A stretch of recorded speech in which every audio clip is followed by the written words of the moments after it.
हम स्वागत करै छी अहाँ सब गोटे के अपन यूट्यूब चैनल मिथिला के नगरिया में। एहि चैनल पर अहाँ सब के मिथिलांचल से जुड़ल हर पाबनि के जानकारी और कथा भेटत। अगर अहाँ सब मिथिलांचल से जुड़ल हरेक पाबनि के जानकारी आ कथा मैथिली में सुनऽ चाहे छी त ई चैनल के सब्सक्राइब क लिअ आ नोटिफिकेशन सेहो ऑन क लिअ ताकि हम कोनो नया वीडियो डालब त सबसे पहिले अहाँ तक पहुँचत। आइ सुनाब हम अहाँ सबके शनि प्रदोषक व्रत कथा। सावन मास के पहिल प्रदोष व्रत 15 जुलाई दिन शनिवार क पड़ै अछि। शनि दिन प्रदोष व्रत पड़ला सँ एहि सँ ई व्रत के नाम शनि प्रदोष व्रत भेल। शनि प्रदोष व्रत संतान के कामना सँ करल जाइ अछि। शनि प्रदोष व्रत केला सँ दुश्मन सब के नाश हैत, हर कष्ट सँ मुक्ति मिलत, शनि देव प्रसन्न रहै छथिन। 15 जुलाई क पड़े वाला व्रत बहुत खास अछि कियाकि ओहि दिन मास शिवरात्रि सेहो अछि। त अगर शनि प्रदोष व्रत करै छी त कथा जरूर सुनब।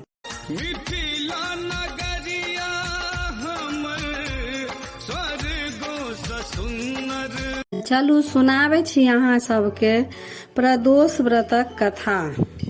प्राचीन काल में एकटा विधवा ब्राह्मणी छलाह आ बहुत गरीब छलखिन। हुनका एकटा पुत्र सेहो छलनि। ओ अपन दिन भिक्षा मांगि क कहुना दिन कटै छलखिन। एक दिन हुनका एकटा ऋषि सँ भेंट भेलनि। ओ ऋषि के सबटा अपन दुखड़ा सुनौलखिन। ऋषि कहलखिन जे अहाँ शनि प्रदोष व्रत करू, भगवान भोलेनाथ आ शनि देव सबटा कष्ट दूर करता। प्रदोष व्रत करे के सबटा नियम सेहो बतेलखिन। जब प्रदोष व्रत एले त ब्राह्मणी शनि प्रदोष व्रत शुरू केलथि। कुछ दिन बाद ब्राह्मणी आ हुनक पुत्र भीख मांगि क घर लौटैत छलाह त जंगल में एकटा बालक कुहरैत भेटलनि।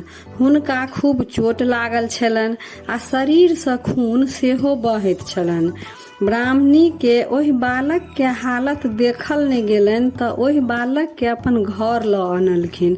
बालक के उपचार क पूछलखिन जे अहाँ के छी त बालक कहलखिन जे हमर नाम धर्मगुप्त अछि। शत्रु सब हमर माता पिता के मारि क सब राज छीन लेलक आ हमरो मारे के कोशिश केलथि त हम अपन जान बचा क एहि जंगल में नुका रहलहुँ। ब्राह्मणी कहलखिन जे ठीक अछि, आब अहाँ हमरा संगे रहू हमर पुत्र बनि क। ब्राह्मणी राजकुमार के अपना पुत्र जकाँ मानऽ लगलखिन। धर्मगुप्त ब्राह्मणी के अपना माय जकाँ मानऽ लगलखिन। ब्राह्मणी ओहिना भीख मांगि क लबैत छलखिन आ अपन दिन कटै छलखिन कहुना। एहिना समय बीतैत गेल। एक दिन धर्मगुप्त आ ब्राह्मणी के बालक दुनू गोटे घूमय ला वन के तरफ गेलखिन। घूमते घूमते बहुत दूर निकलि गेलखिन त ब्राह्मणी के लड़का घर आबि गेलखिन आ धर्मगुप्त वन में घूमते छलाह त देखलखिन स्वर्ग लोक सँ गंधर्व कन्या सब फूल लोढ़े ला वन में एलखिन। सब गंधर्व कन्या फूल लोढ़ेखिन आ ओही में एकटा गंधर्व कन्या जे बड़ सुंदर छलखिन हुनका देखि क धर्मगुप्त मोहित भ गेला। गंधर्व कन्या सेहो राजकुमार के देख क मोहित भ गेली। दुनू के बीच धीरे धीरे बातचीत होबऽ लगल। धर्मगुप्त अपन परिचय देलखिन आ गंधर्व कन्या सेहो अपन परिचय देलखिन जे हम गंधर्व राज के पुत्री अंशुमती छी। राजकुमारी अंशुमती कहलखिन राजकुमार सँ जे काल्हि अहाँ एही जगह आउ, हमहूँ पिताजी सँ अहाँ के भेंट करायब। दोसर दिन अंशुमती गंधर्व राज के संगे ओहि वन में एला। एनी धर्मगुप्त सेहो अपन ब्राह्मणी माता आ भाई के सब वृतांत सुनेलखिन त ओहो सब धर्मगुप्त के संगे वन में एलखिन। त गंधर्व राज धर्मगुप्त सँ कहलखिन जे हमरा महादेव आज्ञा देलथि जे पृथ्वी पर जे धर्मगुप्त अखन विपदा में अछि हुनका जा क मदद करू। तब भोलेनाथ के आज्ञा से हम अपन पुत्री अंशुमती के विवाह अहाँ सँ क क अहाँ के राज दियाबऽ में हम मदद करब।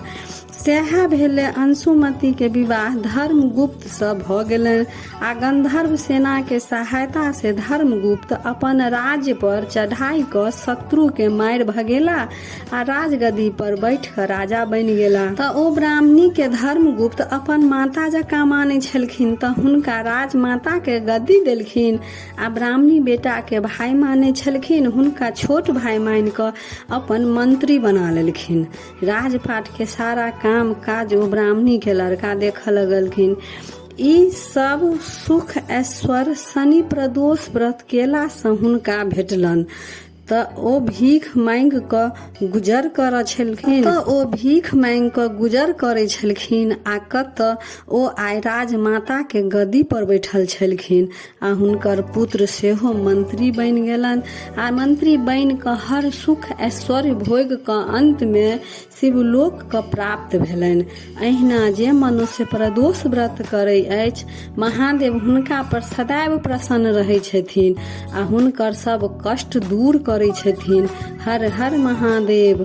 तऽ कथा नीक लागल तऽ लाइक शेयर सब्सक्राइब जरूर करब।